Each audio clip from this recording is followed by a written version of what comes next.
Hi, Sense of Soul listeners. This is Kelly Sparta. If you are someone who has been interested in being a healer and you're on your healing path and you want to be a better healer, before you go out and take that next certification program, please stop and take a look at the program that I have for you about up-leveling yourself as a healer. You can find it by using the link in the show notes or by going to mysenseofsoul.com and check out why it is important to do your inner work before you worry about getting more certifications.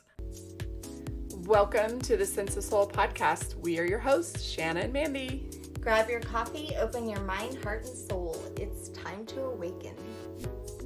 Today we have with us Dan Kimbrough. He is an award-winning documentary and visual media producer, an experienced educator that has taught courses ranging from basic video production to mobile journalism, successfully overhauled and designed various media production and broadcast facilities. He is also the host of the podcast Systemic, a podcast about race, where Dan explores the aspects of race and racism in America. His goal is to educate and explain the intertwining of race as a systemic part of American culture. I listened to Dan's podcast. I have learned so much. I was inspired to send Dan my ancestry mini-series called Untangled, and I invited him on to share his wisdom. Mandy and I are so excited to have this conversation today with Dan, and also releasing this on Martin Luther King's Day, and do our part in helping towards an anti-racist future for all of us. Dan, thank you so much for joining us. It is such a pleasure and honor to have you on.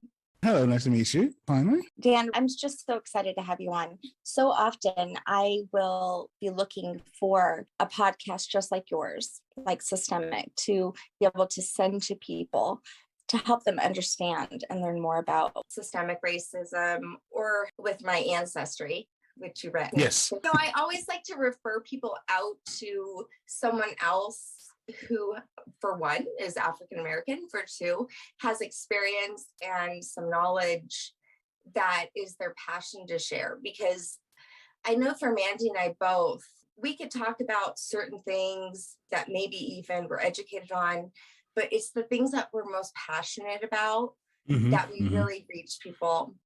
And I felt like your podcast is one of those.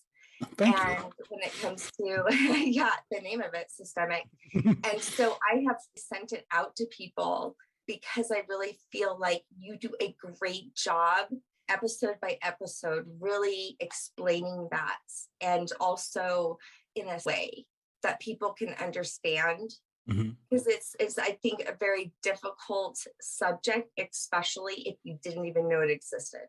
Right. Nope. Thank you. That's the majority of the feedback that I get, is that you said it in a way that I understand it and I didn't feel attacked, which, not that I wanted to attack anyone, but like those weren't the goals from the outset. It was just, here's the information. And so I thank you for saying that. And I've sort of, that's been the march going forward for this year, is remembering to keep it that way so that it's accessible to everybody. And that word attack, it's interesting you brought up that word. I was having a conversation with someone that was feeling attacked by something yesterday. And I always go back to that when you feel attacked, it's a spot within yourself where you need healing and where you need education and you need more knowledge. So if someone does listen and they feel attacked, then is a sign that you should even more dive in to the topic and learn more. Agreed. Yeah. And actually, that's how I ended up finding that I would want to learn more about systemic racism in the first place. I definitely grew up white in Colorado at that. Yes, having roots in Louisiana. My mom is one of 7. So definitely, Louisiana, New Orleans is my home. It's where my soul belongs. But when I did my ancestry, a lot changed for me. I wasn't looking for this. Right. It landed in my lap. We do have these powerful movements, but this is, for me, it's not a movement. It was a journey that I started well before George Floyd died tragically in front of America, which then seemed to affect others. Right. Which was interesting to me because prior to that, I really only had Mandy to talk to about it, or the kids that would come over. Sometimes saying something about it on my podcast as I was going through it, I felt like not a lot of people were talking about it. Then all of a sudden, everyone wanted to talk about it. And I'm like, wow. I'm like, okay, we're waking up. That's a good thing.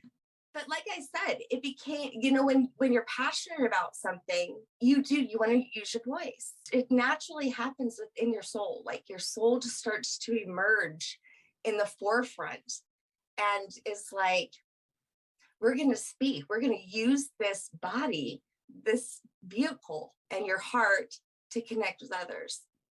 Yeah, that's one thing I love about podcasting and audio is I feel like it's a lot easier to do that and sort of really sort of get to the heart of someone. Like they can take it with you and just sort of really dive in and hear. And I think that's the passion in people's voices. Like even when listening to yours, the struggle that you were having going through that and learning all these things, and you could hear it in your voice of what in the world is going on in my life right now, but still trying to pressure through and figure out all those things. And so, no, I agree 100%. I'm still in my journey, but I do want to share the way that I see it in my perception, in my eyes. It is systemic. So to kind of have a better understanding about this, can you explain what that word means?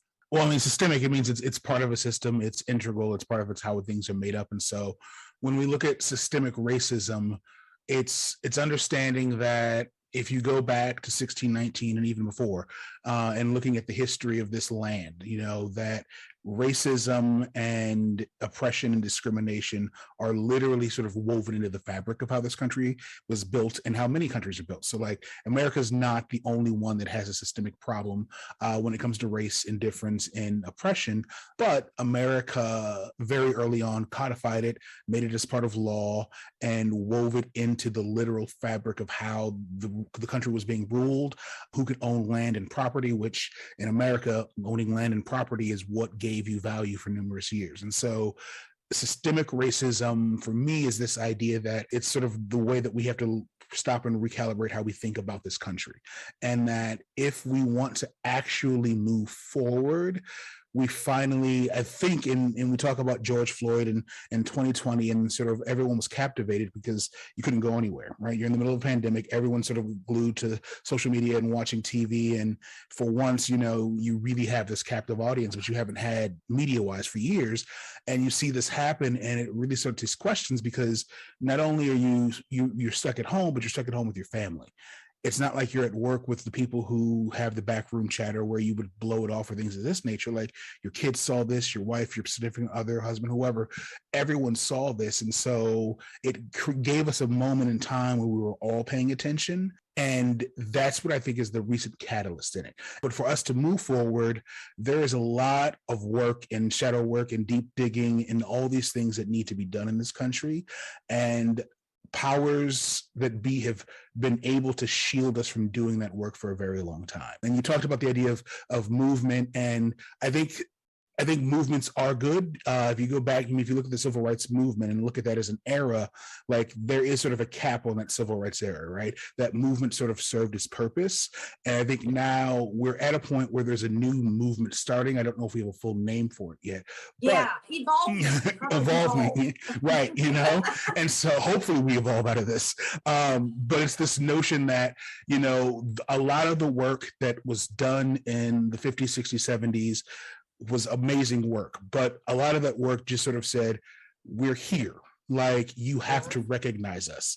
If you literally think of what sit-ins were, it was taking up space, and that was great 50 years ago. But we've moved to a point now where it's no longer taking up space. It is now, listen to what I have to say, hear my voice. What Gen Z has done in their movements, like walking out of school, right, or Black Lives Matter. You go and compare the statistics of how many people they were able to collect as children, because most of them are under 24 years old, compared to the civil rights movement back then. We're talking, they were minuscule. Right now, the generations are speaking right now in a massive. And I think there's a lot of friction that because of that, you know. So like I've got a 10-year-old who is continuously yelling at his teacher whenever they split the class into boys and girls. Why does gender matter how we split up the classroom, right? Like he's 10 and this is the conversations he's having, right? He's a very special 10-year-old. Yeah, they are. You know, but like he's arguing about, you know, the idea of gender identity and, you know, that why do we need to separate the class into boys and girls? There's numerous other ways we can separate it, right? He's 10. And like, you're right. So generations are doing, because that's a 10-year-old in school doing that, but you do see 20-year-olds who are really sort of picking up all sort of movements and moving forward. And you still have an older generation who is saying, look at what we've created, you know, like we sort of got this ball rolling. But I think also there's a lot of friction still because that older generation, for them, pushing the line was taking up space. Well, we've moved beyond taking up space. We're walking out of school, right? We're stopping in streets, but doing it in a way that's much different than a march that was in the 50s and 60s. Like we're using our bodies and our voices to do a lot more. And I think that there's friction generationally because of that, because it's like, whoa, you've gone way too far. And it's like, no, you went too far 50 years ago, but you set the bar. So for us to make an impact, we've got to go even further now. And that's a good thing, right? Like that's actual momentum in moving us forward. So I think in each moment that we look throughout history, there's always that bar being pushed a little bit further and further. But social media and the way youth are energized and all these things, it's moved 3, 4, 5-fold now. You know, it's not what was sort of projected as what was going to happen. And a lot of that was the pandemic as well. Again, everyone was at home watching these things happen and unfold before our eyes. And it was like, well, wait, well, there was Ahmaud Arbery and then you've got George Floyd. The list could go on, right? But like you're seeing them all happen at the beginning of 2020. And then Juneteenth comes up and it's like, here's this reckoning of we have a race problem in America. And then everyone was like, whoa, what the hell is Juneteenth? And it was like, this is the start of understanding critical race theory, right? Understanding that there's an actual holiday that is based on the last day a slave found out that they were freed, which was not at the end of the Civil War. Well, what do you mean it wasn't at the end of the Civil War? Well, guess what? Some folks didn't want to give up free labor. And you start all this cognitive dissonance. Well, no. My history book said slavery ended this day. What is this Juneteenth nonsense? Well, your history books are wrong. Well, and your mom in one of the episodes with your mother, she wasn't even learning Black history. Right. So, I mean, that wasn't even taught in schools. Which I loved that episode with your mom. Thank you. I really learned a lot from him. Yeah, and you know, speaking about family, you brought up your son. He sounds like a strong force. It'd be fun to follow him. Was this innate? Is this from watching Daddy? And you know, I would be curious, what was Dan like as a 10-year-old? We didn't get to hear that. Oh yeah, no. Dan is a 10-year-old. I was talking with my son. His mom's an English professor. We both, you know, when we were together, we were at the same university, and she's very progressive in sort of what she wants to do with the women's movement and sort of women's liberation and fighting for women's rights. And then I mirror that as well with numerous different movements and things. And so, from us as parents, whichever house he's in, he's always hearing a progressive view. And then our friends in our circles are very sort of diverse as well. You know, if we're going somewhere, it's not odd for my son to run into one of my trans friends or run into someone who's, you know, indigenous or someone who doesn't speak English. And like, that's his world. But I think that's also the world for a lot of kids today.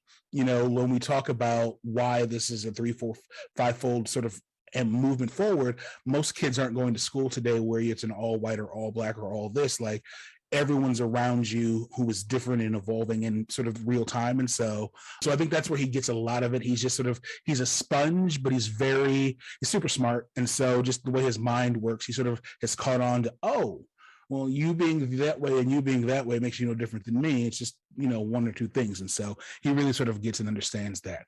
Remember when my 9-year-old, well, it was during 2020, so she had to have been 7. I think must have been the first time she heard Black Lives Matter, maybe. I don't know, because of the protest.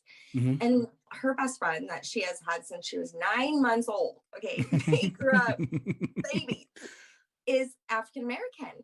my daughter was so confused. Yeah. And this is when I was going through my journey. And this is one of the things that I learned was very important, that I needed to tell her. So sometimes people want to protect. And I think that that's kind of a generational thing. Maybe the boomers were trying to protect all the time and didn't want to share, you know, the tragic history. But the thing is that she needed to understand that. And she needed to understand also that her little friend probably gets treated maybe differently, or will be treated differently sometime because of the color of her skin, because she's a little bit darker than mine. I mean, and that's basically what she needed to understand. She literally came up to me and said, well, why wouldn't their lives matter? Right.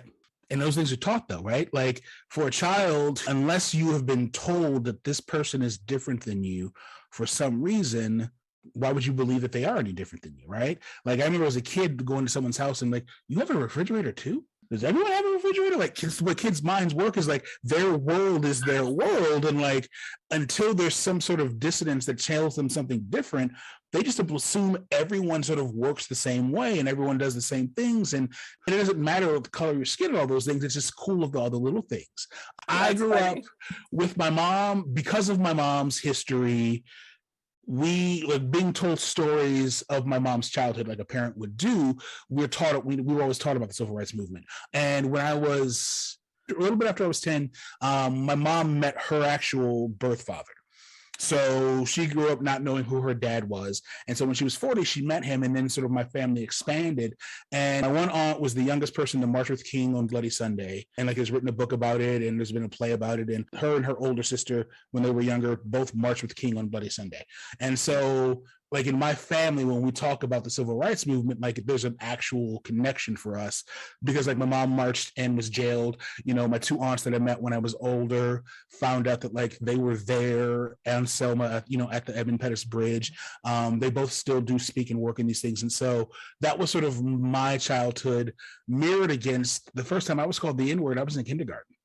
You know, and it was a kid who was a friend of mine who was like, hey, did you know that you're an N? And I was like, a what? I had no clue what the word meant. But, you know, I went home and told my mother, hey, little, I don't remember the kid's name, said that was this. And like, I remember clearly the look of fear, terror, and disgust in her eye as she read me the riot act because she was so angry that I was the only person in front of her. But she explained, she goes, if anyone ever says this to you again, you let me know. This is not true. This word means ignorant, blah, blah, blah, da, da, da.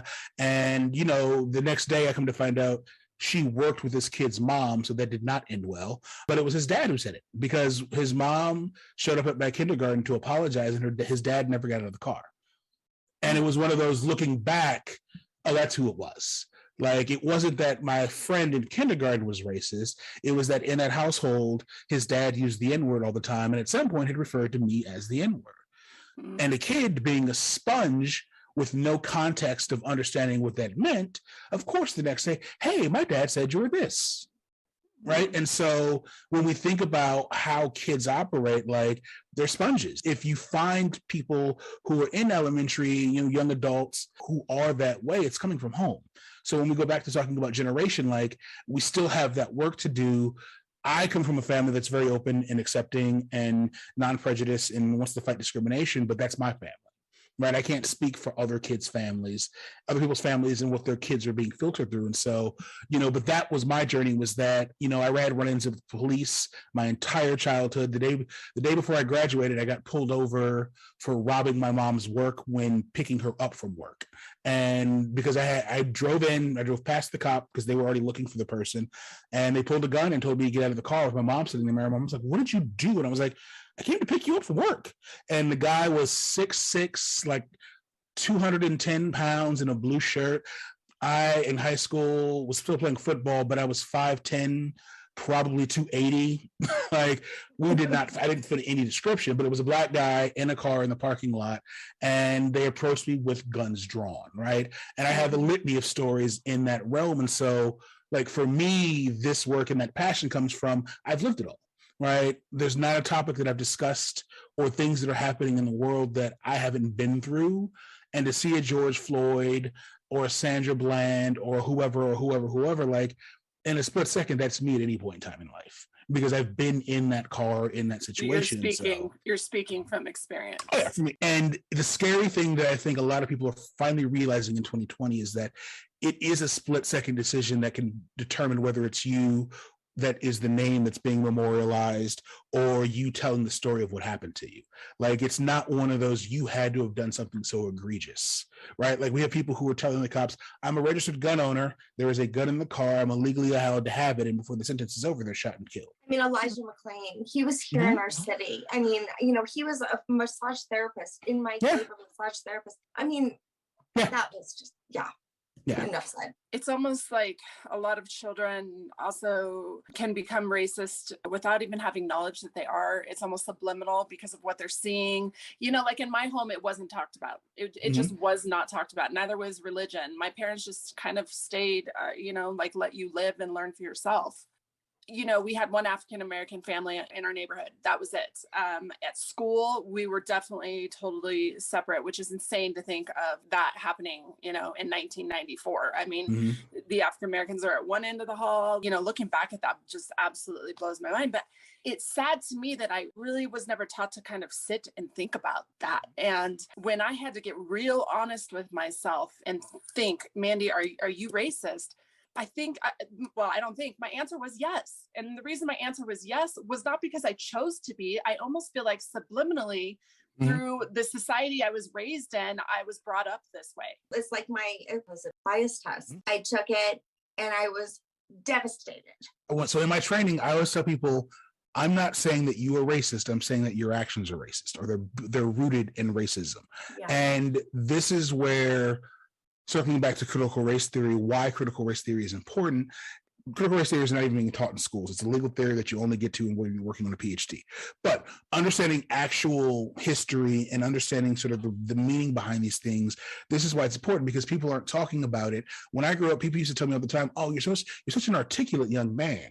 I never understood what they were saying was that for a Black guy, you can actually speak the English language, right? Like, there's those little things that are microaggressions, which people want to argue about, but like, it's one of those that when those things happen, that's rooted in racism. The person themselves isn't racist.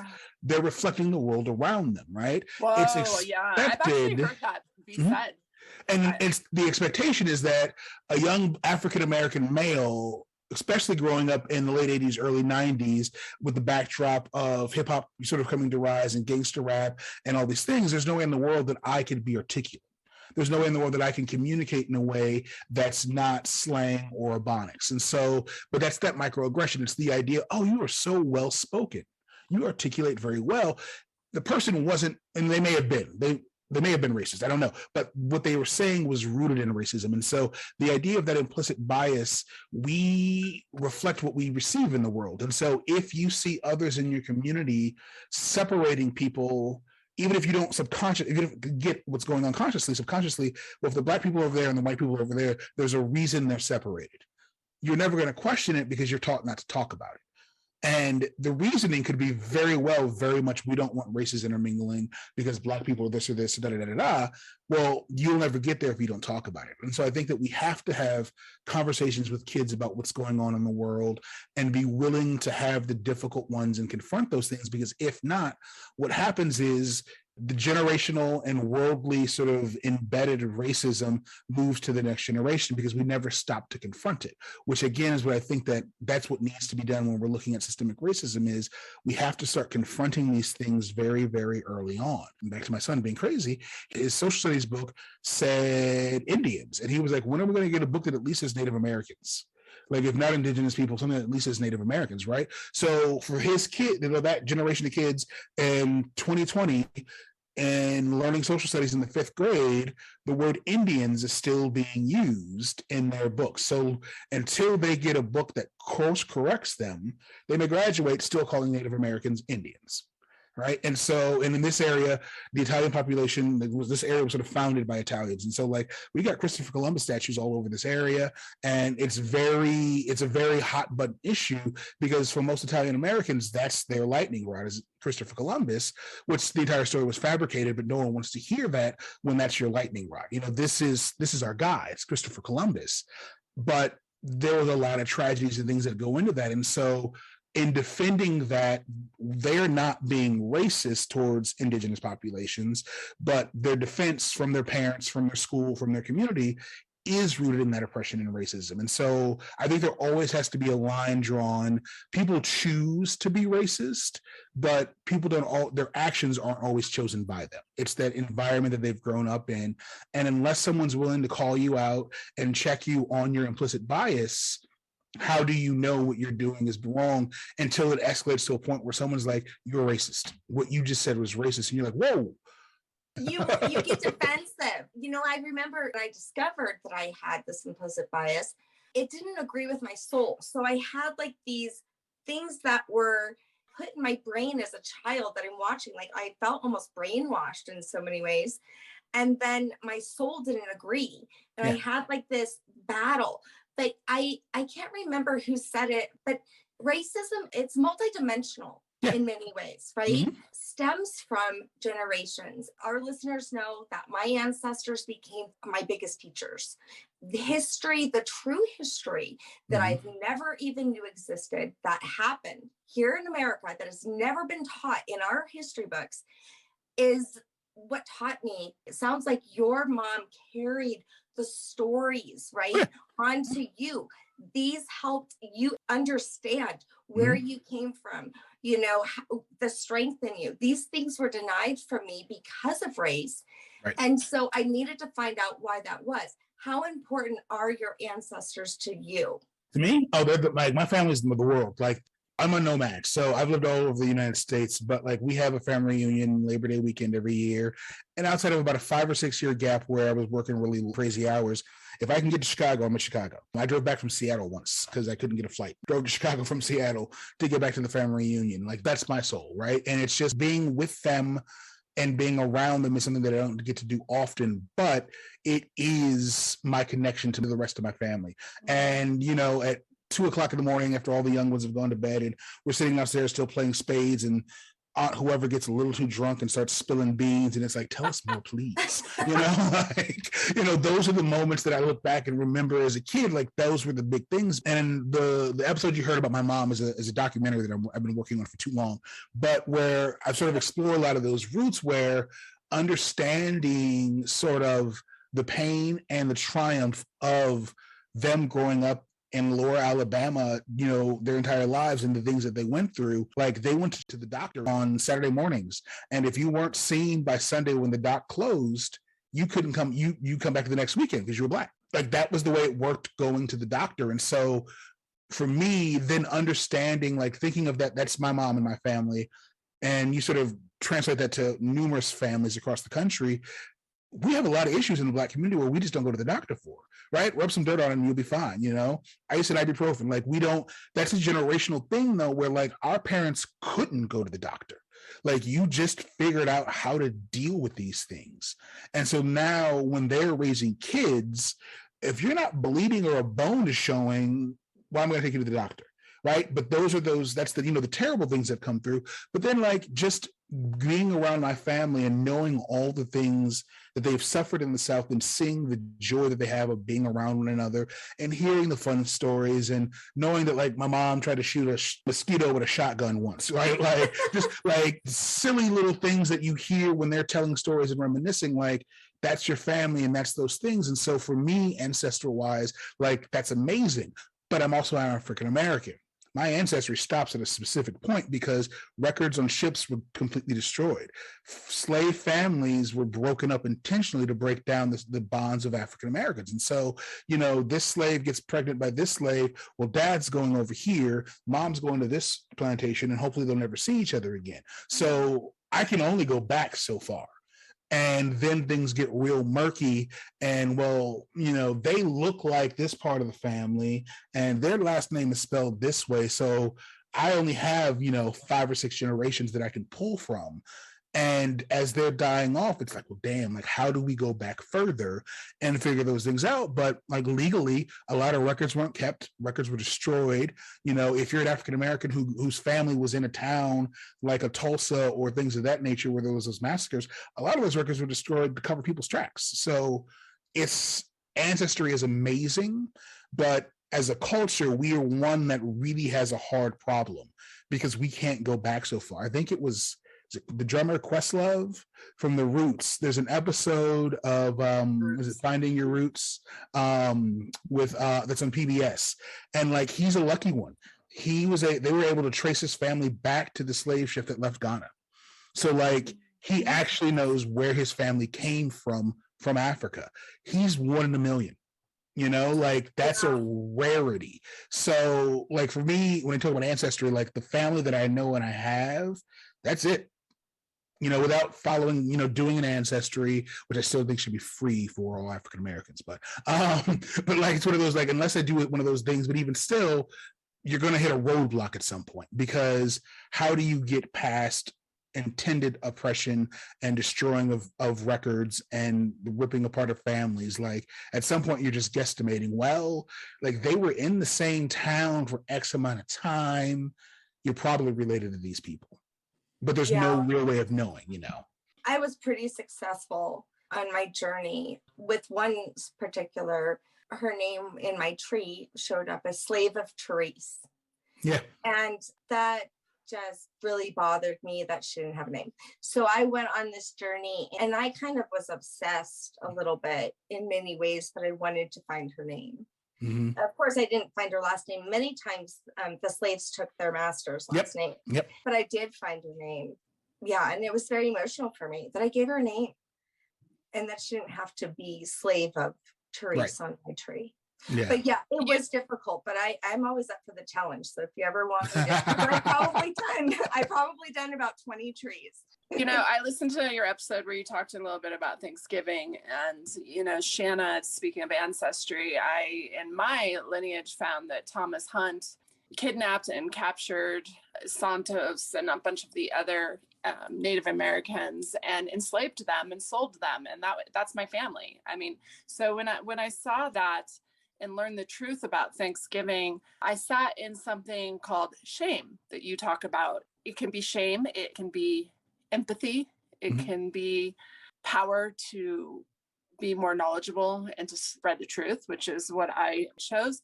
But I really did feel shame. And that's all throughout my lineage. I mean, it was like, what can I do with this? What can I do with this shame now? It was a difficult spot to be in, that was in my family. And so that's where Shanna and I kind of, at the same time, she was going through her ancestry and I was going through that. And that's when it became really important. But I also have shame around the fact that it took me almost 45 years to get to a place where I'm talking about this. Why? I think each individual is different in that aspect of sort of where they're going to go. The fact that you found out about it and you felt an emotion, I think is sign enough that you're going in the right direction. I think there's a lot of people that would find that out and be like, all right, well, that was the past. It wasn't me, so why should I care? You know, they sort of blow it off as that doesn't affect me, not realizing that like that action literally affects people who still are alive today, right? Like the lineages of people are affected by those things. And so I think that's the fact that there's an emotion tied to it is a good thing. We can get people to at least have an emotion when they find those things out. I think we're moving in the right direction. But outside of that, I think whether it's shame, whether it's empathy, I think you're right. It's what you do with it, which is also, you know, speaking, you know, the idea of implicit bias, you know, just being checked. I think this is another way that, you know, you've been checked by reality of, whoa, this is my history, but that's not me.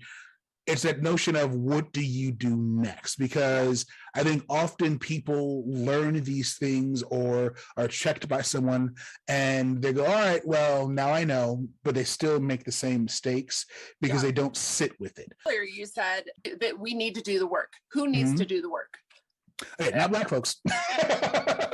People doing the work. So the problem with that is, I mean, you mentioned shadow work. Is people don't even want to work on themselves. Right. People are freaking lazy. People don't want to have to look at themselves in the mirror. So, like, I mean, holy crap! That's where like, it starts. Yeah. Is with yourself. I'll tell you the one thing that came out of my ancestry journey. All of it was so colorful and crazy, and I learned some of the most amazing things. I mean, the fact that Marie Laveau is in my tree is like the coolest thing in the world. Well, to some people.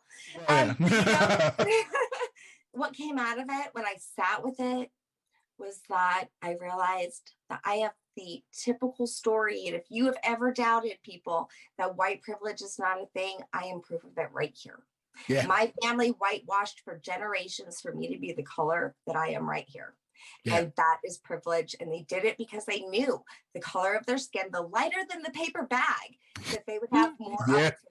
Harsh truth, but it is the truth. And that's what, when I sat with it, that's what I discovered. And I went through the shame thing too. And the shame then turned into anger. Yeah. And the anger then turned into passion to share my story and to talk about this with people, because I wanted to share, because I wanted to see change in the world.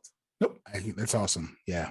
Okay, I'm gonna ask some questions that some people have raised to me during tough conversations and when I've sat down with them. One of them was, if CRT is the truth, then why is it a theory? All right, here's the difference. Critical race theory is a framework. So it's like putting sunglasses on and walking outside and going, what do you mean? Everything's orange today, right? The sunglasses are just tinted the way you've seen the world. All critical race theory actually is a lens through which we look at history to see if and when race has had an effect on the world today. So it's a legal premise. So the big way I always say people to think about what critical race theory actually is if you go back and look at the late 50s through early 70s in the interstate highway system, right? No matter where you are in the US, if you look at the interstate highway system, majority of the time, the interstate highway system separates the good side of town from the bad side of town, because the interstate highway system was built through Black neighborhoods. They condemned the neighborhoods, said that they were derelict and slums, which then gave eminent domain to cities and the state to then go in and bulldoze those neighborhoods and put up the interstate highway system. So without critical race theory, if you just look at the decisions that were made, sure, right? But this is also the time in which there was a broken window theory, where if there's a broken window in a neighborhood, clearly this neighborhood doesn't care about themselves. Let's increase the police presence. All right, so there's 100 police in town, 90 of them are in this neighborhood. You're never going to catch the rest of the crime that's happening in other neighborhoods. So this neighborhood has the highest crime rate, which is now the bad neighborhood, which is now the derelict neighborhood, which is now shut down the businesses, take people, move them out of their homes at a rate that's much less than the actual market value, force them to relocate, and let's put up our interstate highway system here. Critical race theory allows you to see all of the different levers that were pulled to make this action happen. And that literally nationwide, when you look at interstate highway systems, this is what was done. Another way to think about critical race theory, Jackie Robinson was not the first Black person who was good enough to play in the major leagues. He was the first acceptable Black person, right? There's literally an entire Negro League system that was already existing, which is why we have night games, because they couldn't play during the day. So they had to build lights on the fields so that they could play at night, right? So then Jackie Robinson comes in and becomes, the poster child, and nothing against Jackie Robinson. He's a great man, but he wasn't the first person who could play at the major league levels. In fact, he probably wasn't the best, but he was the most acceptable. He was the one that was chosen to move forward. Well, you also know what happens when Jackie Robinson integrates baseball? The Negro League dies. Because now you can play over here. Well, integration works the same way. If we look at integration through a lens of race, white people didn't start going to Black establishments. Black people were allowed in white establishments. There were already Black restaurants. There were already Black hotels. There were already Black banks. Black-owned businesses existed pre-integration. But integration was a one-way street. And when we look at it through a lens of race, there was no way in the world white people were going to start going to Black restaurants, especially in the 60s, right? That was not going to happen. But they grinned and bared it and allowed Black people to come in. Well, they all brought their money. Well, if all the money leaves the Black community and goes to the white community, well, what happens to the Black community? Oh, wait, the derelict systems. This business has been underperforming, interstate highway system. So critical race theory allows us to, again, look at all those little things. So that's why it's a theory. It allows us to look at history in that manner. What we find from that theory allows us to then look at education and sort of start looking at how we're teaching things, right? So critical race theory, you don't even need critical race theory to know this one, right? Texas, a few years ago, tried to change books to say that slaves were immigrated to the United States of America. No. You kidnapped and stole them, right? But even the word slavery, they weren't slaves, they were enslaved people, right? Like they were kidnapped and put into slavery. They weren't born slaves in Africa, right? And so that's what this allows us to do. And so it's just like the theory of mass relativity is a theory that exists, but from that theory, how many things have we learned about physics and science based on that theory? Same thing with critical race theory. This allows us to look at the world one way. And from things that we find out, we can start changing what we're teaching people about history. It's American history. Right. Almost everything with the African Americans mainly has had to be forced to be in the system because it wasn't going to be. Right. It all had to be forced. And that's what I think that people that don't really understand right here is that, okay, yes, you may think it's unfair that you didn't get the scholarship because someone African American got it in front of you, but that had to be forced into America. And if we're talking about affirmative action, white women are actually the biggest recipients of all affirmative action. Okay. Like most people of color, most minorities, like it's white women, right? Because if affirmative action says you need to diversify your workplace, who is a white man going to hire first? A white woman. Yeah. We've diversified. It's not long time ago. Your mother, was talking about stuff that, this is in her lifetime. This is not long ago. In my lifetime, my mom remembers 2 different water fountains. I mean, people, this is not long ago. I feel like people think it's like, well, but that's intentional. But that's part of the intentionality of it is that if we have a Black History Month and we only talk about water fountains during Black History Month, that phrases it and puts it in a framework of it's historical. It's literally Black History Month. Month. Or 1619. It's so long ago. No. Right. All of these things. And so they're framed in a way that it's not meant to be looked at as now, because the civil rights era, again, when we talk about it, it's intentionally thought of as this historical thing, not realizing that most people's parents, not grandparents, most people's parents were living through that. Like, it's not that it was your grandparents, because your grandparents probably are old enough that like they were living during the second wave of the KKK. Your parents. So critical race theory isn't necessarily about that old history, because you just brought up very current things like putting in the interstates. Again, from a legal standpoint, if you go from 1619 through the Civil War, there are literal rules that are put in place where Africans are, if you're from a country that does not have Christianity as its base religion, you are not allowed to be free. But if you're baptized, you are. Now, if you're baptized, even if you're baptized, but you're from a country that doesn't have Christianity as the base religion, you're not allowed to be free. If you are, like all these things happen.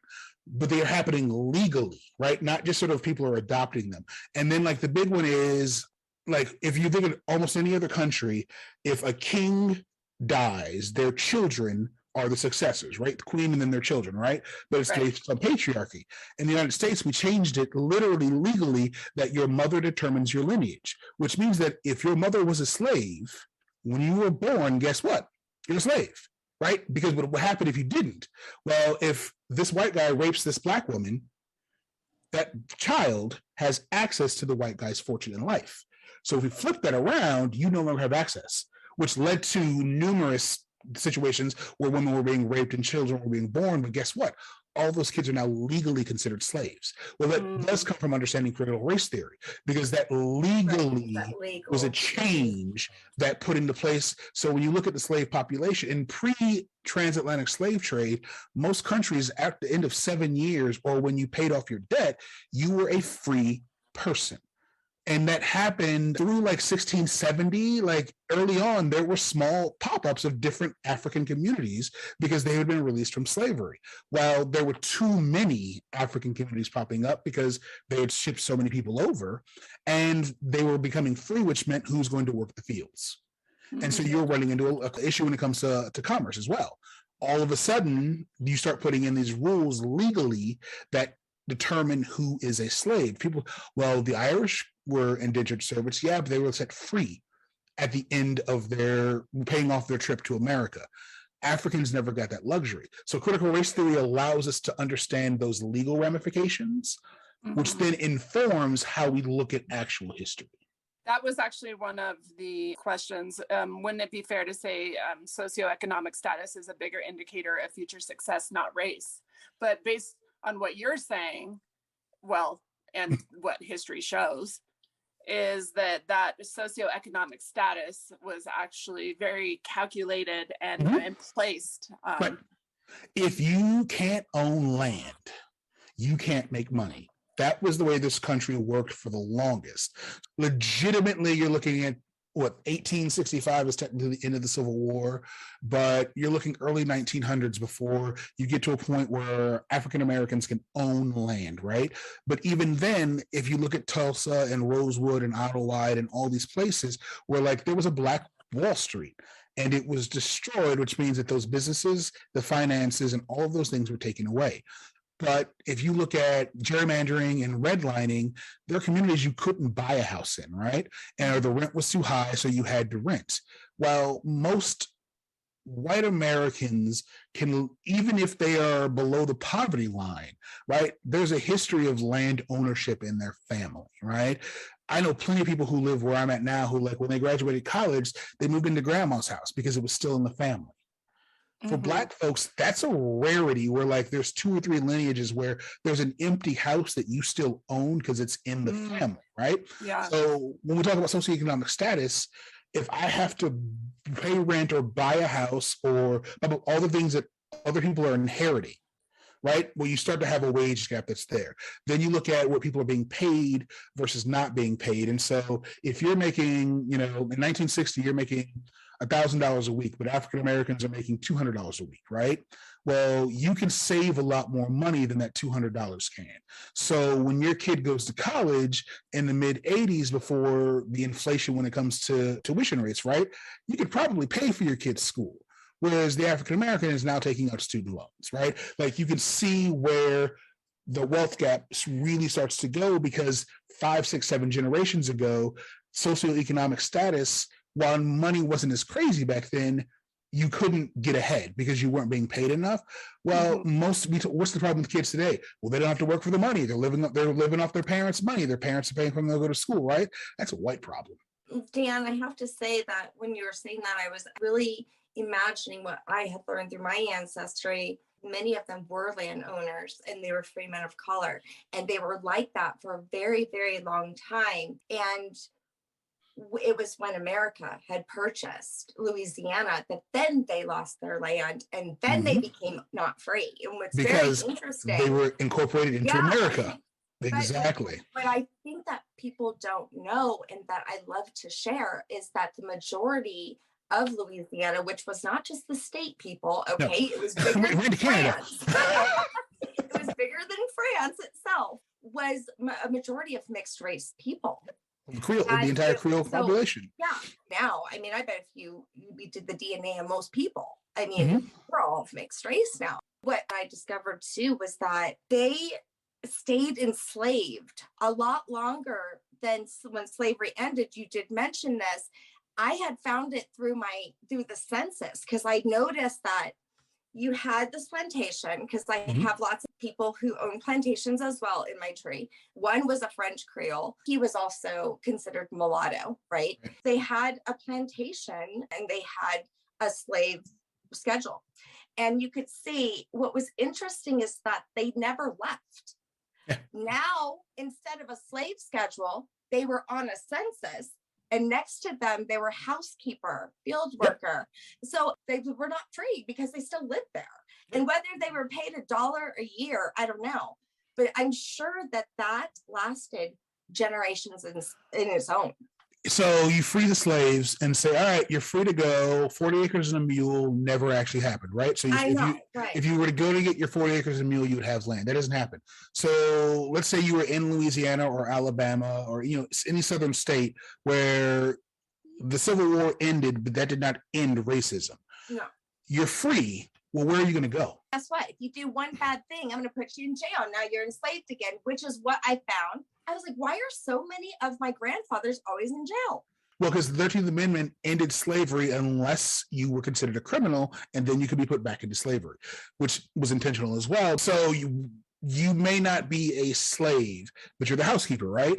Well, all that changed was I'm no longer your master. I'm now your boss, and I'm not paying you. You live out over there in that little house rent free.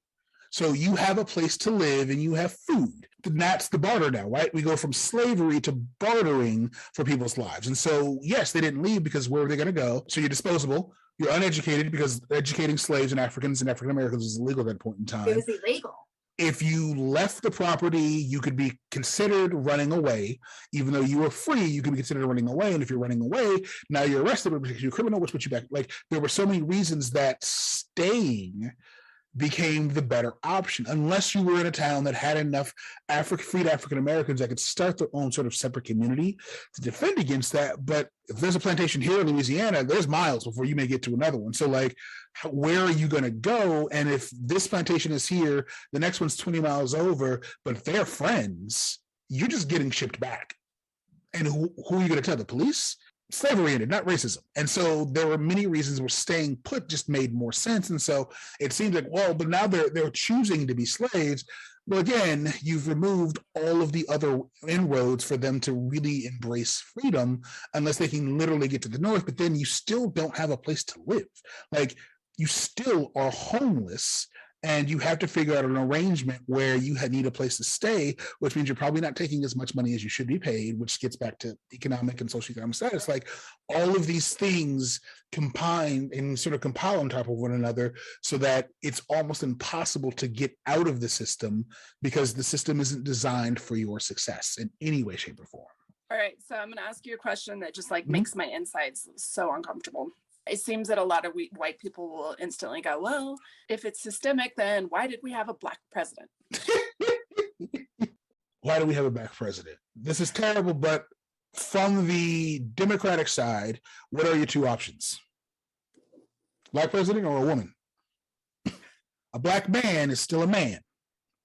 So hierarchically, how we view things in this country, a man is still going to beat out a woman, especially specifically Hillary Clinton, tied to the Clintons, which for many Republicans, there's no way in the world the Clintons coming back in the White House, right? They would rather vote for Obama. But then the other thing is, when you look at voting numbers, right? African Americans voted more in that election than they have in almost any election prior, because there was a real shot for him to actually win. And once he comes out of the primary into the general election and Obama is the front runner, right?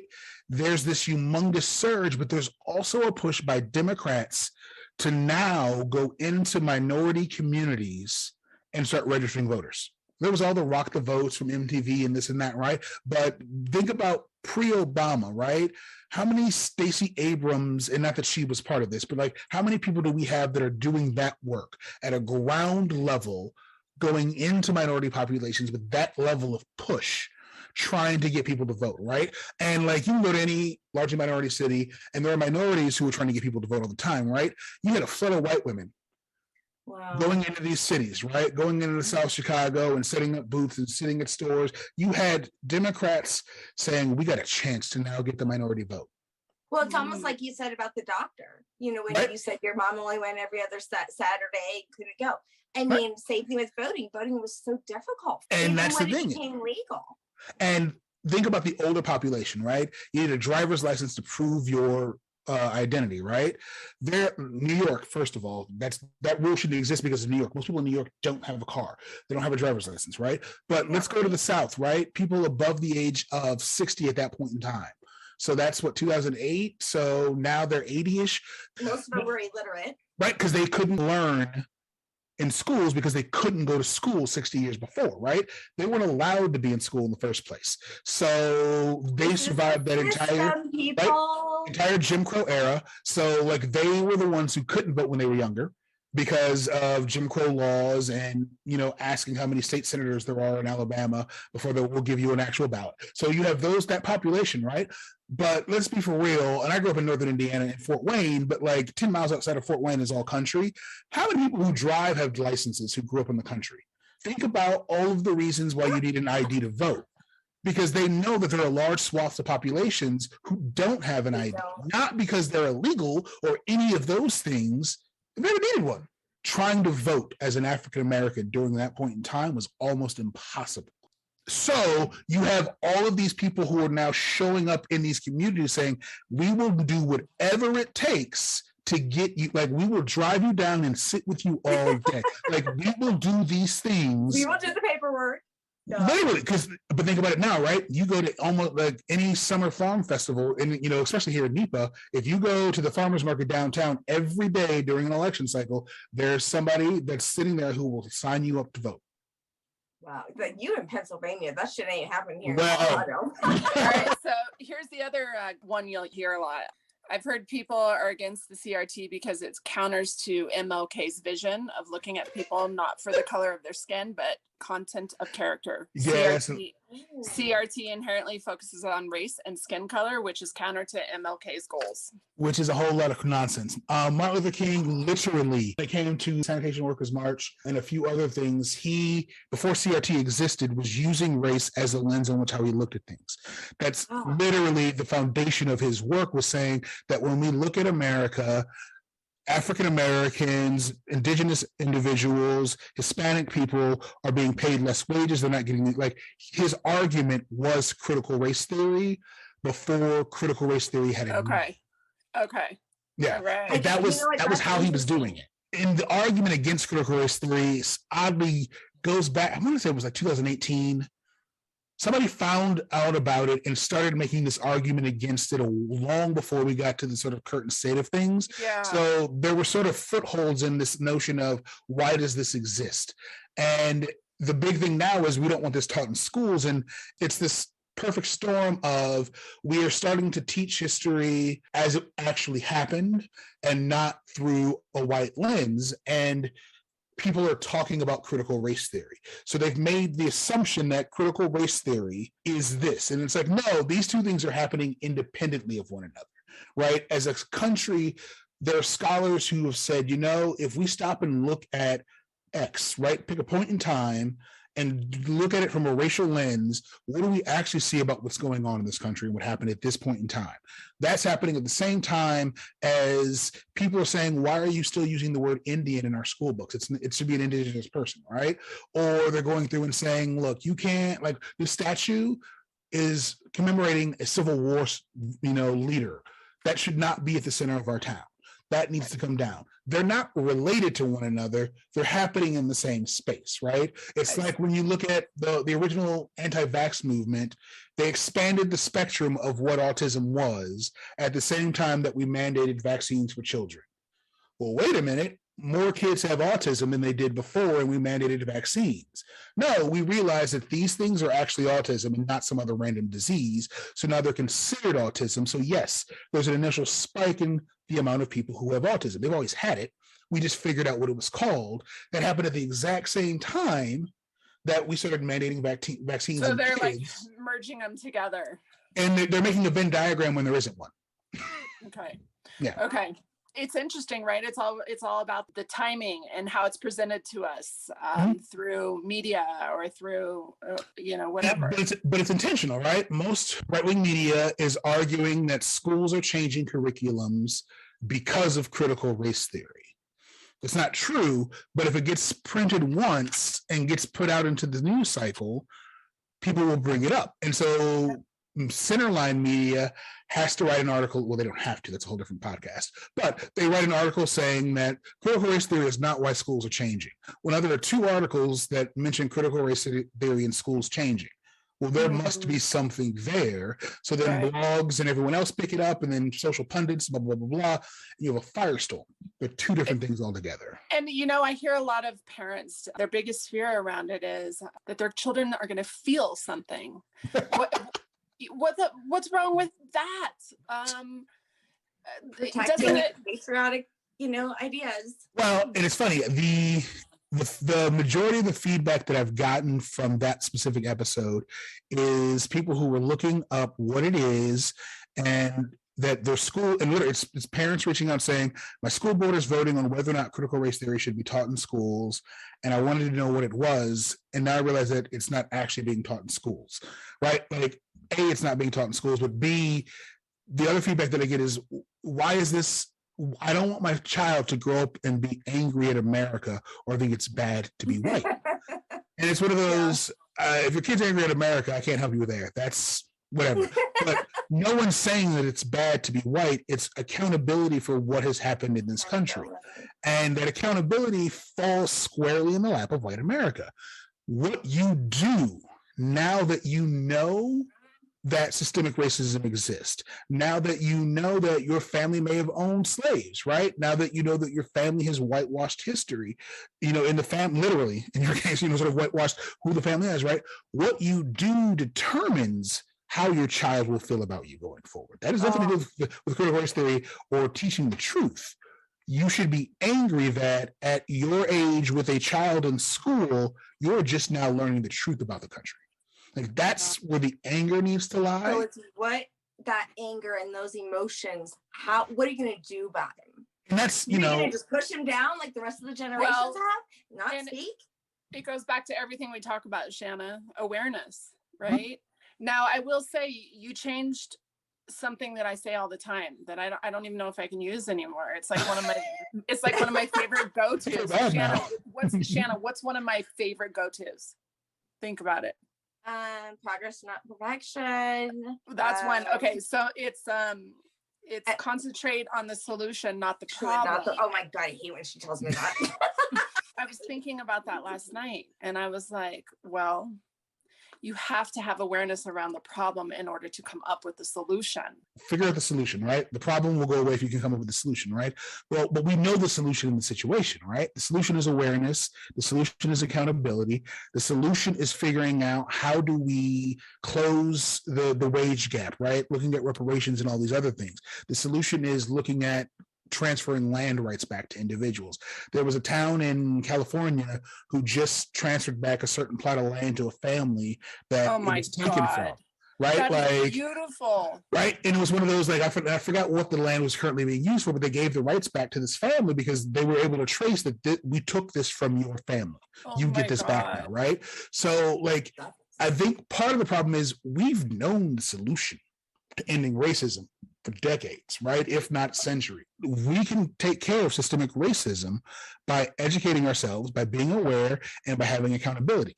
As a country, we have the financial footing to make an actual payment forward on reparations that's not going to hurt white Americans, right?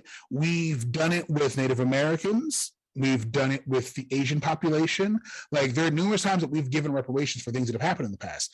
But this is tied systemically into who America is. Yeah. And America does not want to, and even during Obama, we never really got a full apology, right, about slavery and what happened, because that acknowledgement. Yes, I was going to say, doesn't accountability have to come first? Exactly. And no one wants to be accountable because, and this is true, America would not be where it is today without slavery. I'm not taking that away from you. It's still wrong. Like, for me, in the end world, black, white doesn't matter anymore, right? Like, black, white, Hispanic, all of those terms would go away in the long run, because I can appreciate an individual and their culture without it coming down to the understanding of racially who they are, right? And race is a social construct in general, right? White doesn't exist. There is no white race.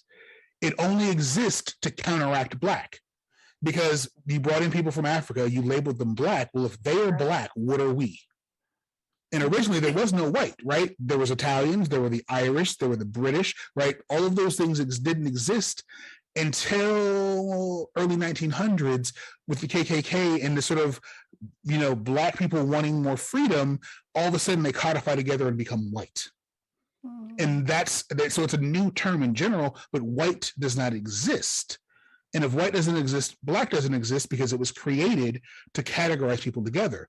So I would love, for me, in the ideal world, that we get away from all of that, and I can just learn to love who a person is and their culture and hear about it from them, and not have indoctrinated preconceived notions.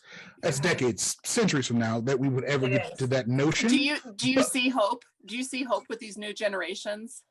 I do, only in they are growing up in schools, in cities, in home lives where they aren't the only person who looks like them.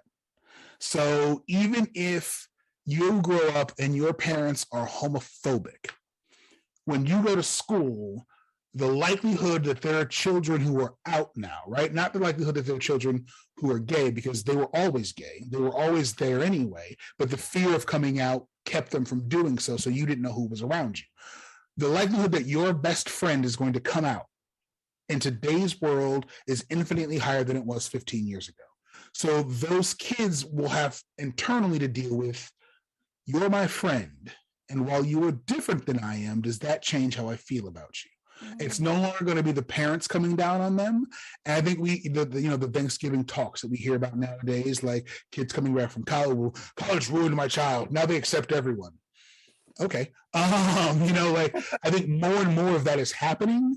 So I think that's the hope going forward, is that I think that just because the world is naturally diversifying, which is what scares a lot of people who are against the truth and accountability and hearing these things, is that they will no longer in number be in charge, which we're already almost at that point in general, but they're afraid of losing power and ego, not realizing that if everyone has fair say in what's going on, we do better as a culture, right? Like we see it in business. The numbers show that if you have a diversified boardroom or managerial staff, you make billions more a year because you have a diversity of thought helping you work through problems, right? If this is the solution, how do we get there? Well, if that's the solution, you have now 10 people who are very different working on the problem to get to the solution, as opposed to one person and 9 yes men. Yeah. That's going to be society going forward, is that we know the answer, right? We need to stop discriminating and stop using difference as a mean of how we categorize, judge, and allow people to have access to things. Eventually it's not going to be an issue because everyone's going to be some sort of mixed race at some point, outside of like pockets of Minnesota, which will always be Scandinavian. But like almost everyone's going to be of some sort of racial diverse mix-up. Your circles are going to become more diverse. And as each circle becomes more diverse, you choosing to discriminate becomes a very different choice than it is now. Because if everyone around you is different and you still hold on that you are superior, that's a whole different thing than when it's you and 10 people who look like you and one who doesn't. If all 10 are different than you and each 10 is different than someone else, how can you have a superiority complex? Because you're relying on those who are different than you to move yourself forward. Yeah. I love that the generations, they're able to get on and listen to this. When I was young, I didn't have a place to listen to people talking about racism. Definitely not in my home. Mm-hmm. Right? Yeah, so I have that. And the schools were teaching Yankee Doodle came to town riding on a pony.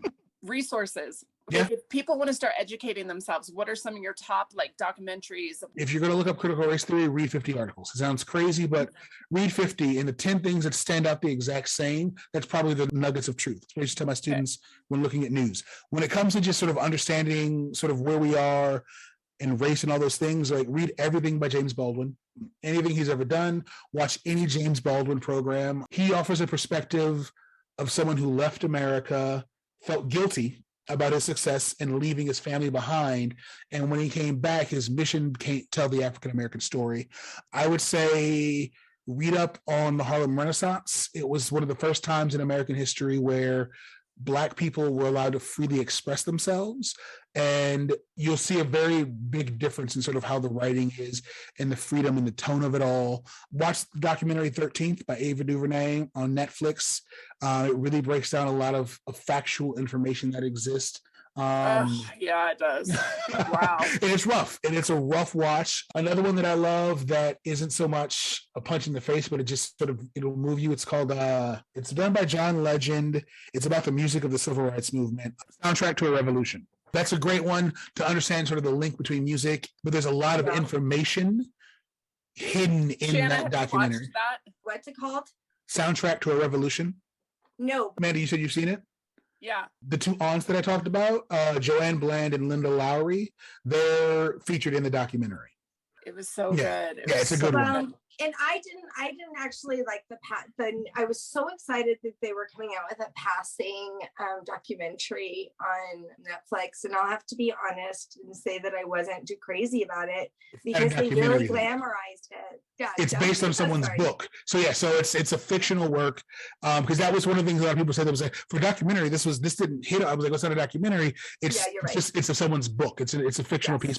You want to know what I find that would be my piece of advice is just stay curious, listeners, and just stay willing to be open. I would almost even, before you go into the documentaries and sort of the truth telling things, one thing I say is just expose yourself to Black media.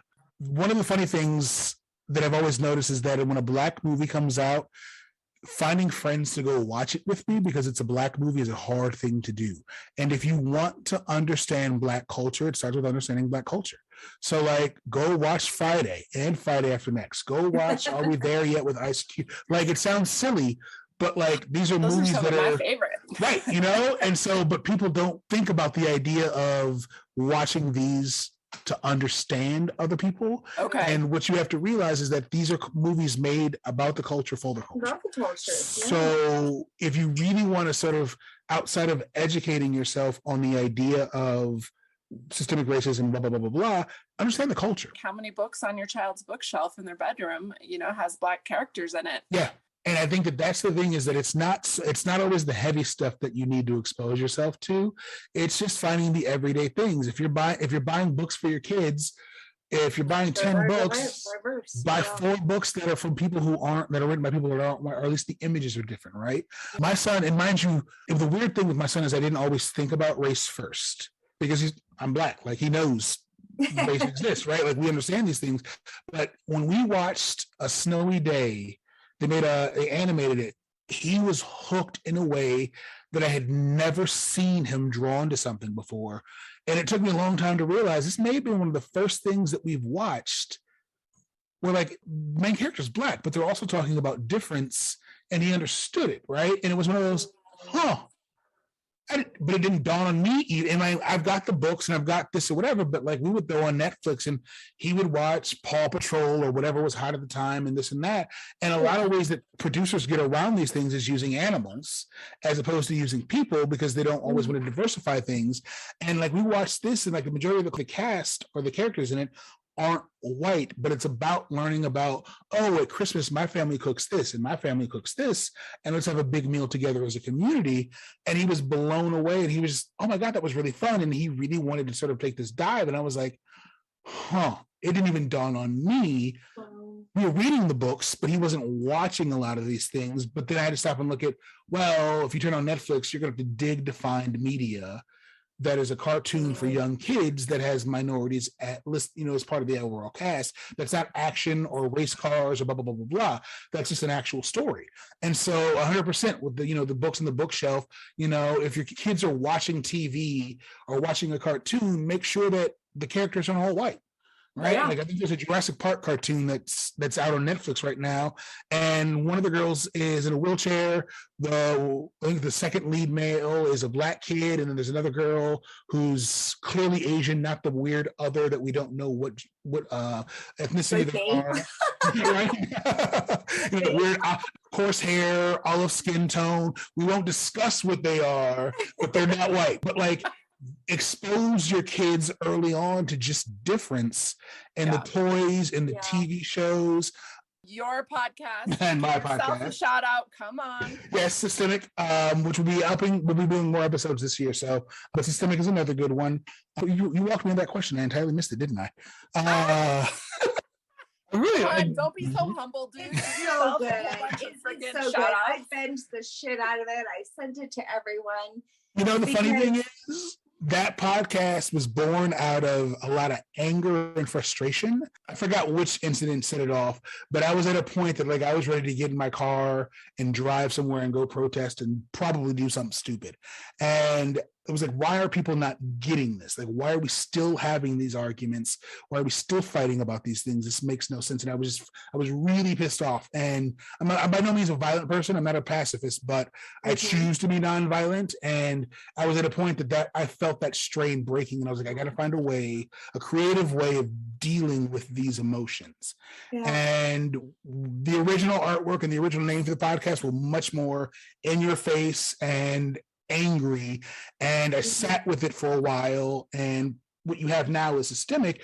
But it's always funny that people talk about how accessible it is. It's easy to binge. It's so approachable. I'm like, if you understood where this started. Sometimes I still worry with each episode, like, did I go too far? Did I piss off the world with this one? And I always get this feedback of it's so accessible. And I'm like, clearly my level of what's going to piss off the world and what pisses off the world are two entirely different things. But it was born out of a lot of hate and frustration. Thank you. I mean, sometimes you literally have taken, the words right out of my mind, and and I aligned so very much with it, and I appreciate it. Like I said, I give it out to everyone because I feel like this is something that needs to be talked about. And I too had gone through so many emotions, and in that, I'm like, what do I do with all these emotions? And you can get angry, and angry is not going to change the world. What's going to change the world is talking about it, and using your voice. You have a voice for a reason. First of all, your resume was like, woo, oh my yeah, right? God. Damn. I printed it out and I was like, this is beautiful. Ran out of ink. You broke her printer, man. I was a nomad. So well, you should just be so proud looking at that. I mean, and you've done some really cool things. I mean, thank you. Talk a little bit about that journey. I know we could keep you on forever because I mean, we didn't even touch base on like 90 things. So we'll have to have you on again. But I would love it. Talk about just this journey. I mean, you used to even do documentaries for ESPN. Like what brought you to this place and what's your passion currently now? So where I'm at now, I work in northeastern Pennsylvania. If you've ever watched The Office, I'm just south of Scranton. So I came here to teach, actually. Before this job, I was working in cell phone media, where if you remember back, you had to pay to download a video file. And that's how you got it on your phone. Yeah. And then the iPhone came out, and I said, I'm going to have a job real soon. Prior to that, I traveled all over. I did sports with ESPN. I didn't do documentaries with them, but I would do local games with ESPN, shooting sports. And so I've been in and out of tons of arenas. I lived in Seattle for a while, working in television there. I've done grief counseling. Wow. I have a dual psych degree. I have a dual psych and communications degree. And so I used to always say I made more money with my psych degree than communications, even though it was my field. I used to answer third shift calls for crisis hotlines and deal with a lot of things in the nature. So my passion, though, has always really been just the idea of storytelling. And so in all sort of every aspect, everywhere I've been, even with working in grief and counseling, and when I was an RA or an RD when I worked at Syracuse, it was always, how can I use this to help people tell stories? Often I was driven to diversity and difference. Like I think some of the best stories we can tell are rooted in difference and in conflict. Not always combat, but conflict. And the best stories are, if there's no conflict, you don't have a story because there's no arc, there's no growth, there's none of those things. And so that's always been my passion. And so whether it's been photography, whether it's been in counseling and working with people and telling their stories, a company now is called Park Multimedia. And our literal tagline is, we tell stories, what's yours? And so it's working with companies and individuals to whatever they come up to us with and helping them tell their business's story.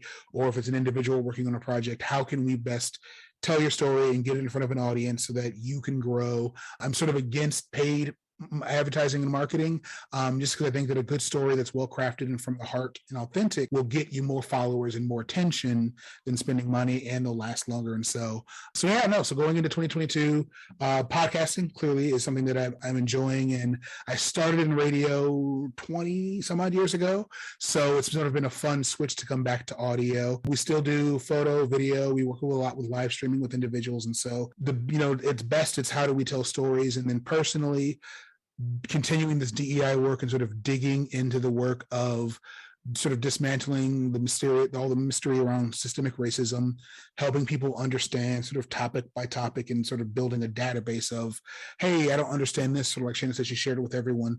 Oh, you have a question about this? Here's a podcast that you can listen to.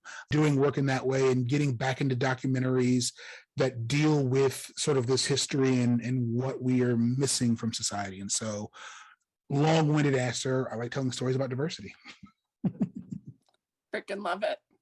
Shannon and I kind of always have talked about, with Sense of Soul, it's about turning pain into purpose, taking all the hard ass shit that we've been through, our ancestors have been through, and taking that, instead of letting it harden us and fester and create resentment or more hate, trying to find a way to alchemize it into our purpose and to make this world better for those after us, right?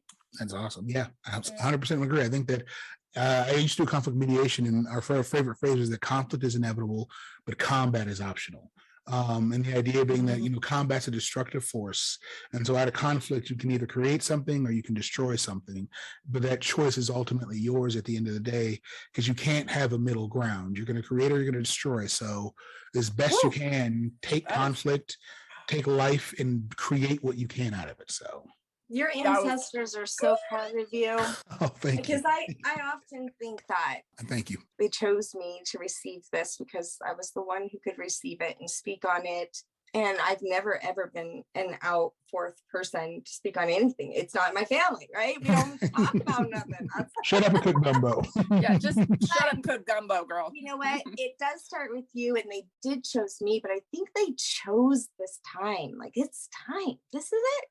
Well, I really do think it's a culmination of a lot of things. I think the pandemic has accelerated a lot of things in the world sort of to a tipping point. But it is, again, it's the generation before us laid a lot of the foundation, and then there was a lot of it that was destroyed. But we're at a point where diversity is in our homes, it's on our TV screens, it's in our kids' schools, it's all around us. And again, there's that conflict, right? It's either we move forward and create a new path, or we stop all of this and we sort of go backwards. And I think we're at a point where there are enough people finally, and who have enough agency, voice, and platforms that even if it's small things happening on a day-to-day basis, change is coming, but understand that the more change we push for, there's going to be more pushback. And so I think we're at a point that I don't think we can slip backwards. I think we have to keep pushing forward. And it will happen. Yeah. And it will happen. You see it kind of go in waves. Like you get these incidents and everyone's hyped, and then it kind of dies off. Like, we cannot let that happen. Yeah, no, and I think that was my biggest fear in 2020. And that was part of where the podcast came from as well. That was part of that anger, was that all of these people care right now, but when the world opens up, where will they be? And even in my town, like seeing the mayor and the police commissioner take a knee in public square during a rally, but then turn around and shoot down the idea of a community citizen review board for police and decisions. Well, we can't do that. It's not in the city's charter. Well, yeah, the city's charter, right? Like, you can't be with us here and then swat away all the solutions. So, trust me, the numerous ones of those that have happened. But while each of these incidents are important, and we need to remember these individuals and understand what happened, that the movements have to get bigger, and it has to be about actual change and sustainable change. And sort of, we're done with these happening. Like, we know they're going to continue to happen, but this is bigger than that right now. Like, it's much more about how do we stop these situations? How do we change power structures? How do we remove obstacles and hurdles? And how do we have dialogue? And anything that gets in the way has got to be moved out of the way. So, where can our listeners find you? I am online at Park Multimedia and at Dan Kimbrough, just about everywhere. And now it's time for Break That Shit Down. I think the big thing is just listen to people. Look at people as individual, authentic beings, and give them a chance to tell you their story and share yours with them, and hope that you can find some sort of common middle ground there. So much, Dan. Awesome.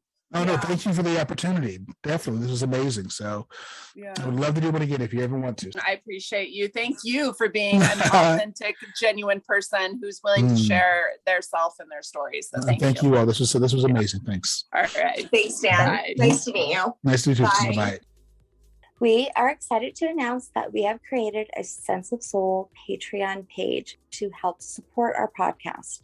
You will get extended versions and early access to Sense of Soul podcast episodes. We will be launching exclusive short mini-series. Right now, you can listen to my ancestry journey called Untangled Roots. This mini-series in its entirety right now on Sense of Soul Patreon, and many other things. Hop on Sense of Soul Patreon and sign up to help support Sense of Soul podcast.